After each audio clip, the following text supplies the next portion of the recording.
بسم اللہ الفتاح العلیم۔ ایسے شادی شدہ جوڑے جو ابھی تک اولاد کی نعمت سے محروم ہیں، ان کے لیے ایک مجرب وظیفہ لے کے حاضر ہوا ہوں۔ میاں بیوی دو کام کریں۔ پہلا کام، مل بیٹھیں اور اللہ کی بارگاہ میں اپنا ارادہ پیش کریں، یعنی نیت کریں، ارادہ کریں، منت مانیں کہ یا اللہ پاک ہمیں اولاد عطا فرما، ہمیں بیٹا عطا فرما۔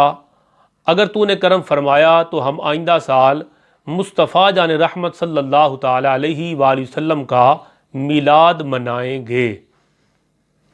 دوسرا ارادہ یہ کریں کہ میاں بیوی ہر روز سورہ آل عمران کی تلاوت کا اہتمام کریں۔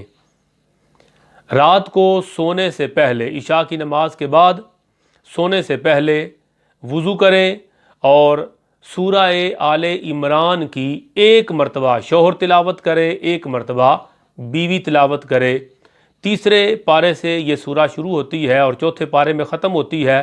20 رکوع کی یہ سورت مقدسہ ہے، سورہ آل عمران۔ ہر روز عشاء کی نماز کے بعد سونے سے پہلے سورہ آل عمران پڑھیں۔ اگر اس وقت ممکن نہ ہو تو صبح فجر کی نماز سے پہلے تلاوت کریں۔ اپنا معمول بنا لیں، یا سونے سے پہلے تلاوت کر لیں یا فجر کی نماز کے پہلے، تہجد کے وقت اٹھ کے فجر کی نماز سے پہلے اس سورت کو ہر روز ایک مرتبہ تلاوت کریں۔ جب تک اللہ تعالیٰ کرم نہ فرمائے اس وقت تک اس وظیفے کو جاری رکھیں۔ دو کام کریں، میلاد مصطفیٰ کی نیت کریں کہ ہم اولاد ہوئی، بیٹا ہوا تو میلاد منائیں گے، اور سورہ آل عمران کی تلاوت کرنا شروع کر دیں۔ ہر روز ایک مرتبہ شوہر بھی تلاوت کرے گا اپنی علیحدہ صورت، اور بیوی علیحدہ اپنی صورت کا اہتمام کرے گی تلاوت کا، اور باوضو سو جائے اور اللہ پہ یقین رکھیں کہ جس رب قادر کریم نے مصطفیٰ جان رحمت صلی اللہ تعالیٰ علیہ وآلہ وسلم کے میلاد کی خوشی میں ہر حاملہ عورت کو بیٹی عطا فرمائے تھے، وہ محبوب مصطفیٰ پاک کے صدقے آج بھی ہمیں بیٹا عطا فرمائے گا، اولاد عطا فرمائے گا۔ یہ سیرت حلبیہ کے اندر امام برہان الدین حلبی رحمۃ اللہ تعالیٰ علیہ اور انوار محمدیہ کے اندر امام ابو یوسف نبھانی رحمۃ اللہ تعالیٰ علیہ آپ نے لکھا ہے کہ جب حضرت آمنہ رضی اللہ تعالیٰ عنہ کے ہاں ولادت باسعادت ہوئی حضور صلی اللہ تعالیٰ علیہ وسلم کی، تو ولادت کا جب وقت قریب آیا، آپ فرماتی ہیں اللہ تعالیٰ نے فرشتوں کو حکم دیا کہ تمام جنتوں کے دروازے کھول دو، تمام آسمانوں کے دروازے کھول دو۔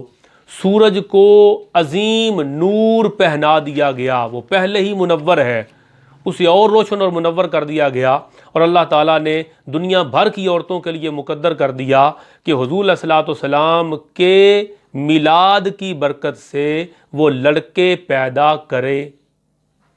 جو رب قادر کریم میرے آقا کے میلاد کے صدقے ہر حاملہ عورت کو اس سال جب حضور کا میلاد ہوا اگر بیٹے عطا فرما سکتا ہے، تو وہی قادر کریم آج بھی قیامت تک ہمارا ایمان ہے، وہی بیٹے عطا فرماتا ہے، وہی بیٹیاں عطا فرماتا ہے۔